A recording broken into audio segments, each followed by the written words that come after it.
Cheikh Hamidou Kane, l'aventure ambiguë. Du premier coup d'œil, Samba Diallo reconnut l'écriture du chef des Dialobé. Il s'empara de la lettre et grimpa les escaliers en courant. Comment l'homme, dont le sort est de vieillir puis de mourir, peut-il prétendre à gouverner, qui est l'art à chaque instant d'avoir l'âge et les désirs de la génération qui change et ne vieillit pas, avait écrit son cousin. Nul autant que moi n'a connu le pays des Dialobé. Ces désirs naissaient en moi avant même qu'il les pressentît. J'étais l'éminence qui accueille et réfléchit les premiers rayons venus des profondeurs du monde.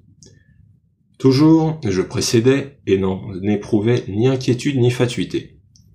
En même temps, j'étais l'arrière-garde. Je n'étais jamais rassasié, que les désirs du dernier des Dialobé n'eussent été comblés. Les temps ont bien vécu, où je contenais ce pays, sans que nul ne nous débordât l'autre, sans que nul de nous débordât l'autre. Il était lui-même, il était le pays, et cette unité n'était fissurée d'aucune division, pensa Samba Diallo, en s'arrêtant de lire. Ô mon pays, dans le cercle de tes frontières, l'un et le multiple s'accouplaient hier encore, je savais bien que je ne l'ai pas rêvé. Le chef et la multitude, le pouvoir et l'obéissance étaient du même bord, et cousins issus des Germains. Issus de Germains. Le savoir et la foi coulaient de sources communes et grossissaient la même mer. À l'intérieur de tes frontières, il était donné encore de pénétrer le monde par le grand portail.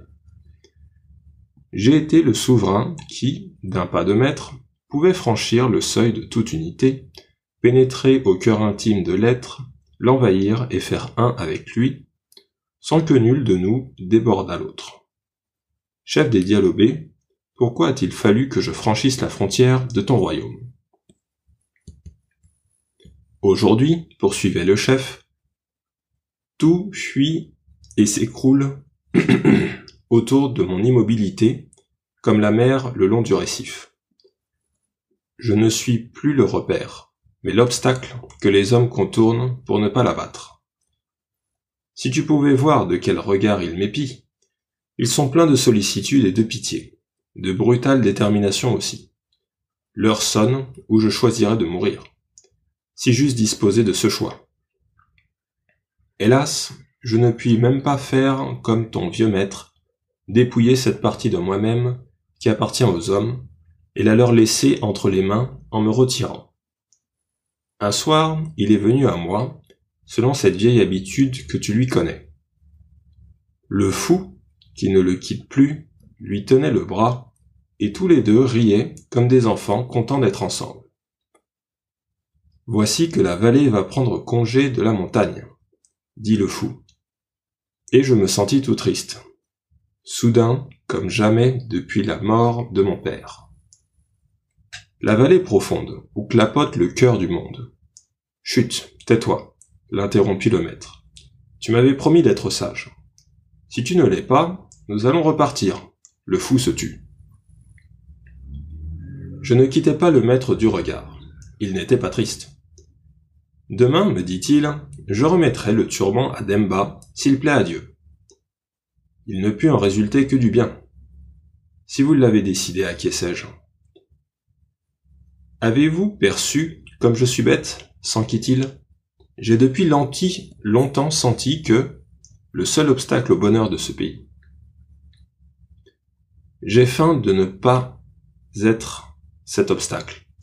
J'espérais, mais cela, je le sais maintenant seulement, que le pays me paraît dessus, me passerait dessus, de sorte qu'il obtint son bonheur sans que je perdisse ma bonne conscience. Vous êtes injuste pour vous-même. Qu'en savez-vous? Ce n'est pas vous-même que vous défendiez, mais Dieu. Que vient-il faire ici? Vous voyez vous-même, je vous ai abusé. Dieu fut ma grande trouvaille. Je suggérais, par mon attitude, que c'est lui que je défendais. Mais je vous le demande, peut-on défendre Dieu des hommes? Qui le peut? Qui a ce droit? À qui Dieu appartient-il? Qui n'a pas le droit de l'aimer ou de le bafouer? Songez-y, chef des Dialobés. La liberté d'aimer ou de haïr Dieu est l'ultime don de Dieu, que nul ne peut enlever à l'homme.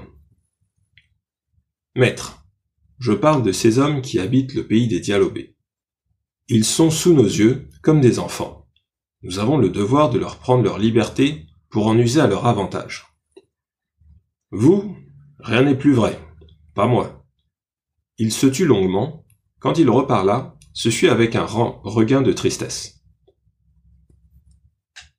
J'ai pensé cette chose infâme, que Dieu pouvait être un obstacle au bonheur des hommes. Comme c'est bête, mon Dieu, comme j'ai été bête. La vérité est qu'il s'est toujours trouvé des malins pour se servir de toi, t'offrant et te refusant, de même que si tu leur eusses appartenu. Dans le dessein de maintenir d'autres hommes sous leur obéissance. Chef des Dialobés, songez qu'il arrive que la révolte de la multitude contre ces malins prenne la signification d'une révolte contre lui. Quand, au contraire, elle est la plus sainte de toutes les guerres saintes. Longtemps, il me parla ainsi, balayant toutes mes objections, pleurant sur sa turpitude, dans son coin, le fou s'était endormi. Samba Diallo laissa tomber la lettre. Et puis non, pensa-t-il, que me font leurs problèmes?